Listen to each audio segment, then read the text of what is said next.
Hi, my name is Chef Kelly York and this is Therapeutic Cuisine.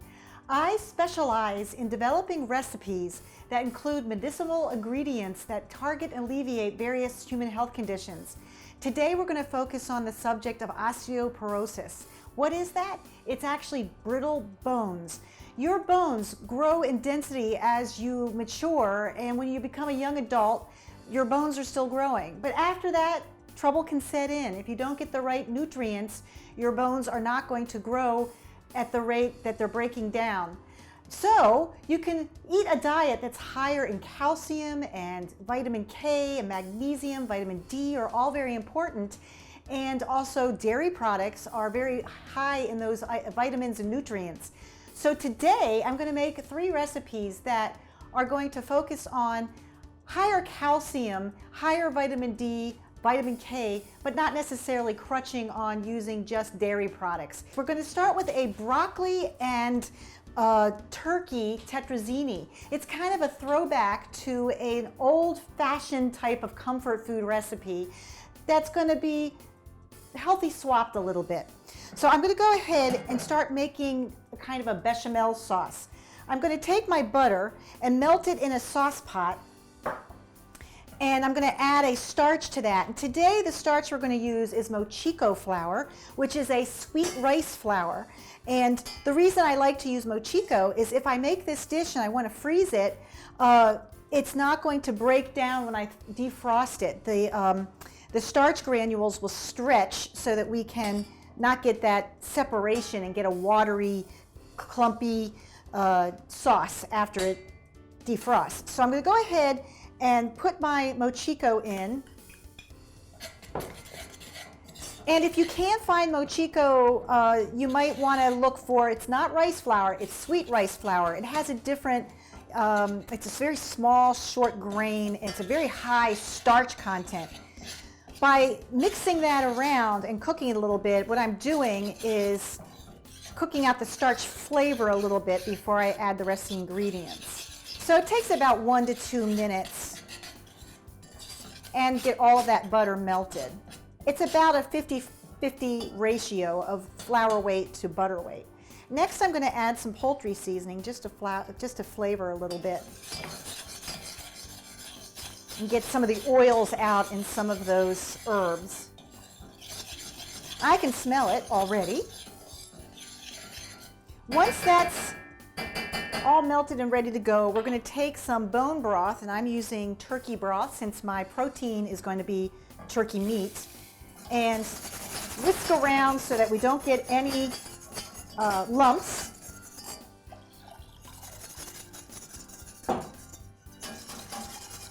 And when this gets up to temperature and gets a little bit warmer, those starch granules are going to thicken my sauce. So I'm going to add just a little bit of dairy, some milk, but you could use almond milk or cashew milk or even rice milk, just to give it a little creaminess. It's not half and half or heavy cream like you would have found in the old turkey tetrazzini recipes. I'm also going to add some cooking sherry.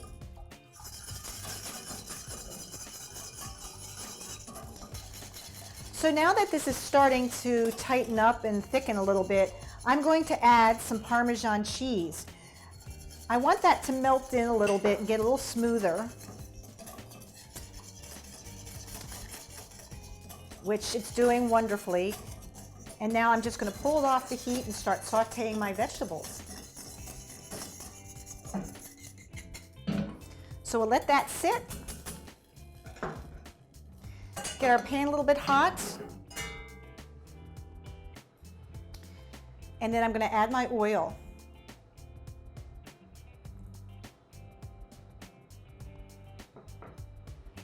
First thing I'm going to do is saute some mushrooms.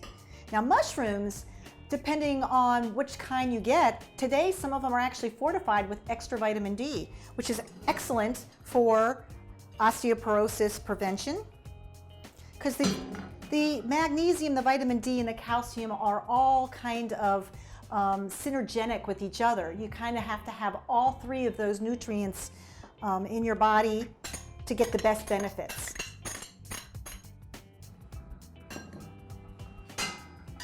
Once the mushrooms are starting to cook, they will emit some liquid, so you'll actually see your mushrooms get wet first before they get dried out a little bit. When they start to dry out, they're going to start browning. So I'm just waiting for that sweat to come out, that mushroom liquid. I'm not going to necessarily brown these. I just want to soften them up. Okay, as you can see, my mushrooms are starting to sweat right now and soften up a little bit. So this is the point where I'm going to add some garlic. Now, when you chop your garlic, you don't want to add it right to your pot or your ingredients. You want to let it sit a little bit. There are certain chemicals and compounds that actually come out and bloom as it sits for about 5 minutes or so before you add it to your food. So pre-cut your garlic and let it sit. Now, I'm not going to cook my garlic till they toast. I just want them to soften up, and I'll smell that aroma. After we get to that point, I'm going to add some broccoli to soften that up as well, and just saute that. Also, about now, as the garlic is softening, I'm going to add some scallions and some chopped parsley, just for color, and my broccoli. Now, my broccoli here is raw. You can use frozen broccoli, about a 10-ounce bag. I personally will always use the fresh when I can get it, depending on the season. And it doesn't have to be cooked real done, because this is going to go into a casserole and into the oven. So the more al dente, I just want to saute till the color brightens, just blanching it. I'm also going to add some onions. Again, the onions we want to cook till they're soft, so it would probably be a better idea to dump those in before your broccoli. All right, so we're starting to get to the point where my onions are softening.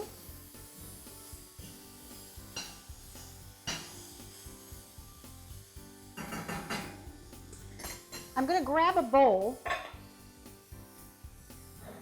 and get ready to combine all of this in one. Now, I've got some turkey meat here that I'm going to also add to the pan.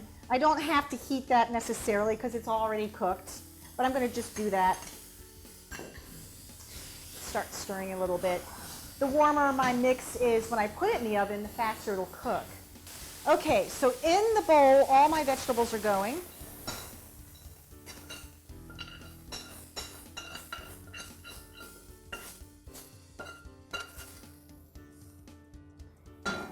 Turn this heat off here. I'm going to add my spaghetti, and then finally my reserved cream sauce over here, which has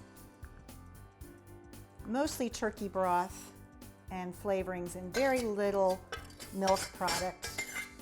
Our calcium, again, is coming from that broccoli and our vegetables. I'm going to pour this into a pre-greased casserole dish.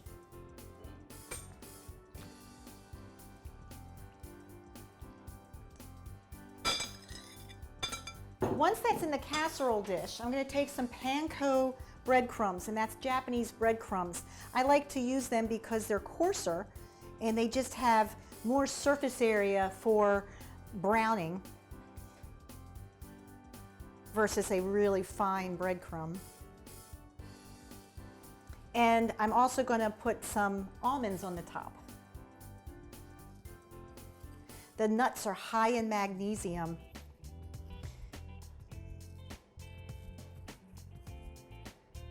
Okay. You can also, before you put this in the casserole, you might want to taste it to adjust it if you want to do a little more salt or pepper. I'm just trusting the process that I've made this so many times that it's going to not need the salt and pepper at this point. Actually, I will add a little pepper. Pepper's fine. Salt you want to really be careful of. Coarsely ground cracked pepper, a little bit more almonds, and that's it. I'm going to go ahead and throw this in the oven at 375 for about 20 minutes since this is nice and warm.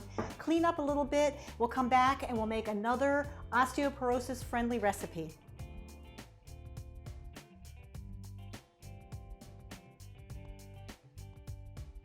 Okay, now that my turkey and broccoli tetrazzini is in the oven, I'm going to go ahead and get started on making some sea puppies. Sea puppies are like a hush puppy that has sardines added to it, which will really boost up the vitamin D and the calcium and doesn't rely on cheese and a lot of milk to get to those levels. So let's go ahead and get started. First thing I'm going to do is take some buttermilk and I add to that some chopped onion. So after my onions, I'm going to add an egg. I'm going to mix these wet ingredients together a little bit, break up that yolk. Next, I'm going to add some cornmeal and some all-purpose flour, parsley flakes, and some spices. Ground thyme, smoked paprika or just regular paprika. You can use mild or hot, whatever your preference is. Always one of my favorites, some garlic powder. We need a leavener, so we're going to add some baking powder. A little more kick, and that's that red chili pepper flakes that go so well in hush puppies. And finally, some mustard powder. Actually, we're going to add a little bit of salt to that as well. Now the wet ingredients I'm going to add to the dry ingredients and mix that together. This is making my batter.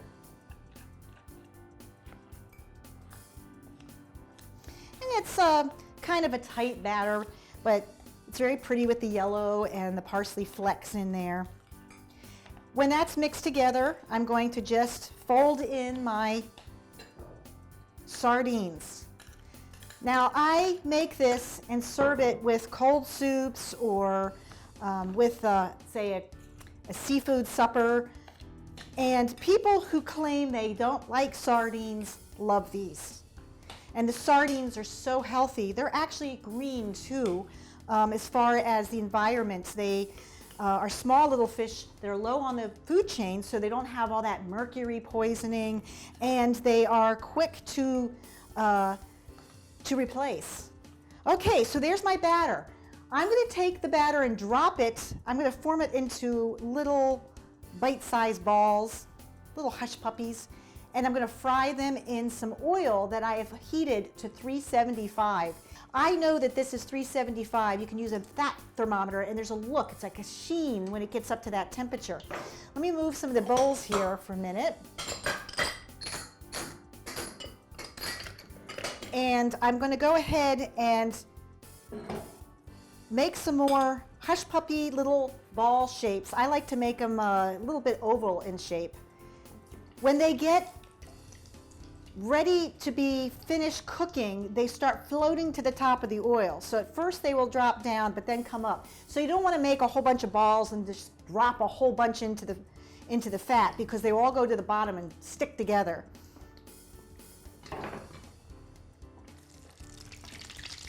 This batch will make about 28, they're about 1 ounce hush puppies. I'm actually going to regulate my heat a little bit here.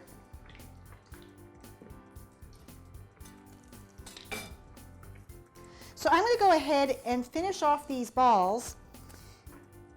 Once they're cooked, I'm going to drain on my paper towel and set up to get ready for the soup that I'm going to serve these with. Okay, I got plenty of these coming to the top and floating on me, so we're ready to pull. And I like to put them out on top of a paper towel so they get to drain a little bit.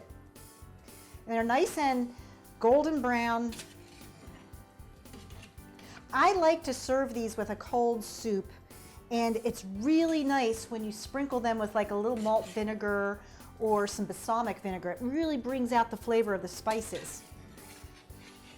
I'm going to go ahead and check on my broccoli tetrazzini and set up to make my next recipe, and we'll be back with that very shortly.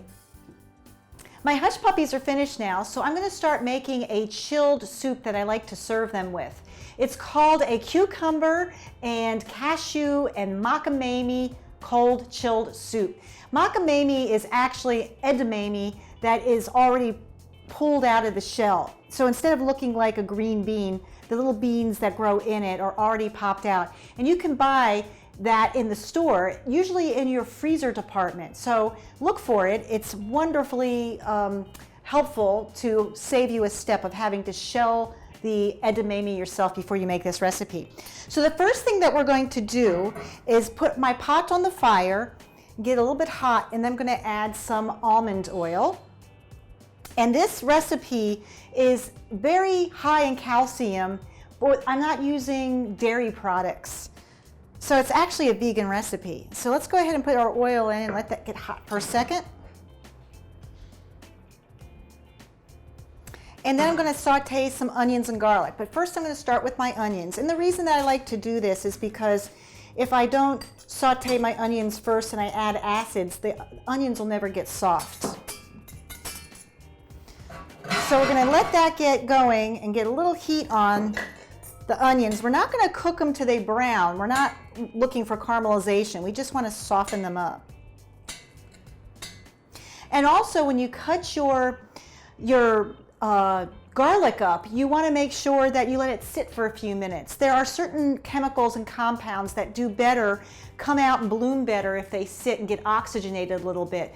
Things like quercetin and the organosulfurs. So I'm hearing that sizzle from my onions. And the old saying goes that a watch pot never boils. So the faster I want it to cook, the longer it'll take. After the garlic gets put in with the onions, again, I'm going to get everything soft but not browned.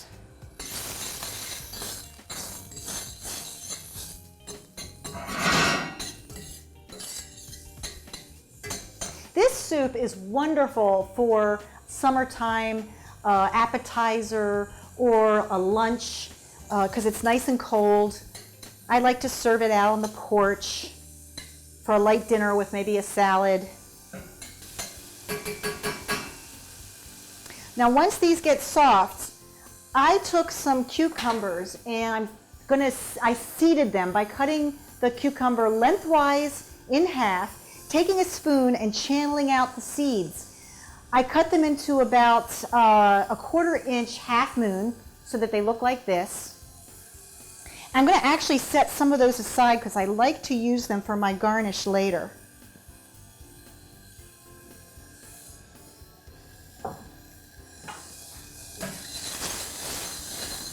All right, we're getting nice and soft.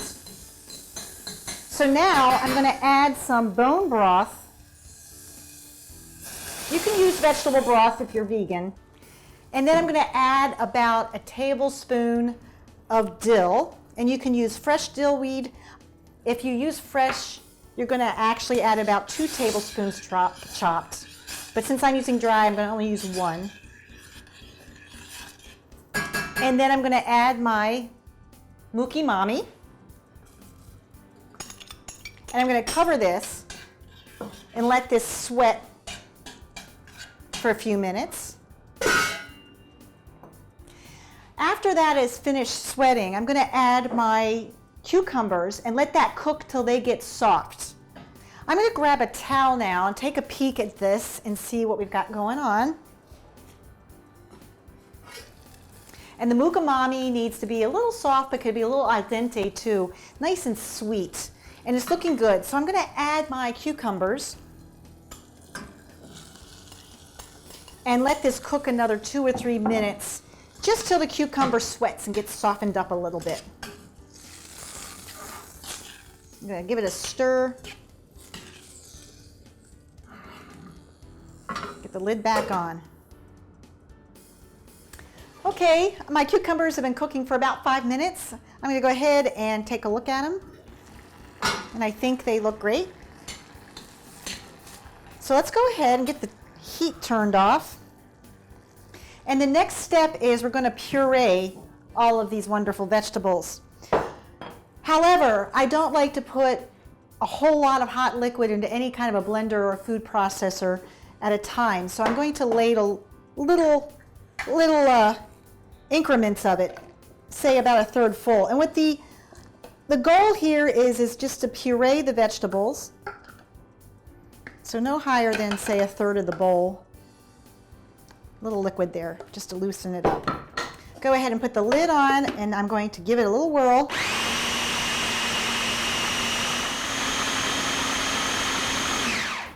See what we got there, just a little tad bit more.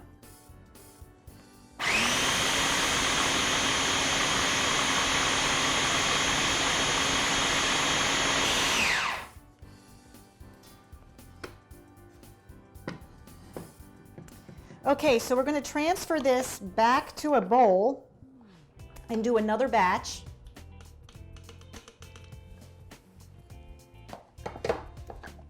Okay, so we're going to put some more in now. It looks like we're going to have to do three batches.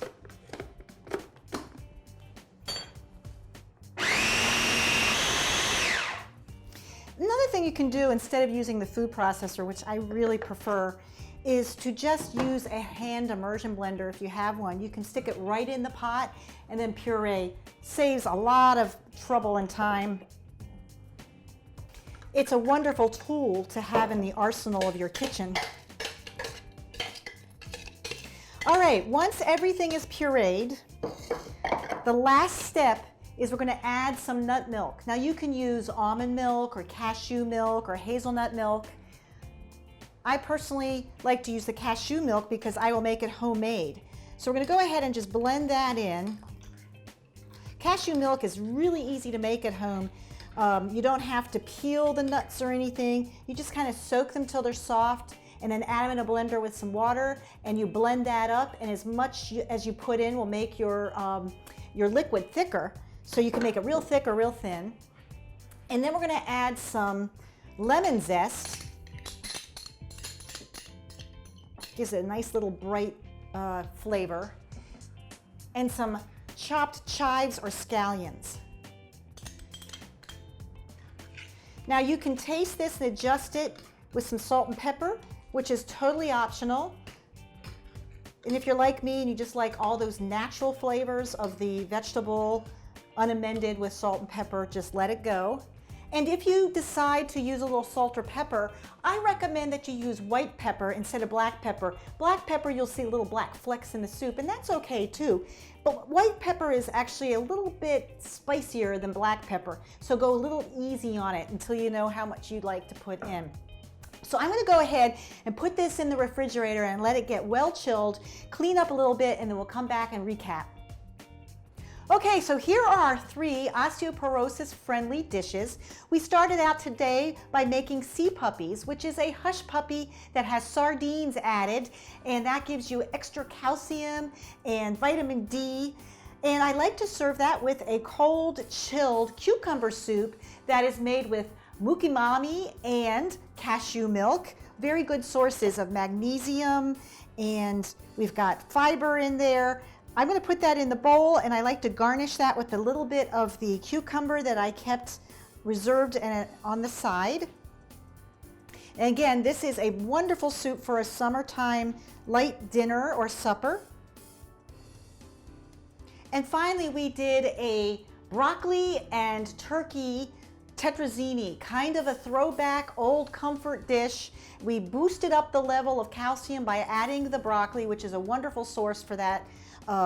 And all 3 of these dishes are wonderful for having healthy bones.